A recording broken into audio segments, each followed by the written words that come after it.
आप लोग देख रहे हैं धरती न्यूज़ और हम आपको आगाह कर रहे हैं ताज़ा तरीन अपडेट्स के साथ। हुकूमत ने नवाज शरीफ को बतौर मुजरिम वतन वापस लाने के लिए बरतानिया को खत लिख दिया।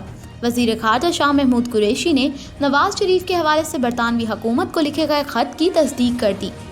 खत में कहा गया कि नवाज शरीफ सज़ा याफ्ता मुजरिम है, उन्हें इलाज के लिए लंदन भेजा गया था, लेकिन वो ना किसी हस्पताल में दाखिल हुए और ना ही इलाज करवाया। उनकी ज़मानत भी ख़त्म हो चुकी है और वो एक मुजरिम है, लिहाजा बरतानिया इन्हें वापस पाकिस्तान भिजवाए ताकि वो अपनी सज़ा मुकम्मल कर सकें। दूसरी जानिब पाकिस्तान मुस्लिम लीग नून के सदर और कौमी असम्बली में कायद हज़ब इख्तिलाफ शहबाज शरीफ ने बरतानवी हुकूमत को ख़त लिखने के हुकूमती इक़दाम की शदीद मज़म्मत करते हुए उसे मुकम्मल तौर पर गैर इखलाकी और गैर मंतकी इक़दाम करार दिया। शहबाज शरीफ ने कहा कि हुकूमत को ख़त लिखने का कोई कानूनी इख्तियार नहीं, इसकी जल्दबाजी मुजरिमाना और मज़मूम इरादों को अयां करती है।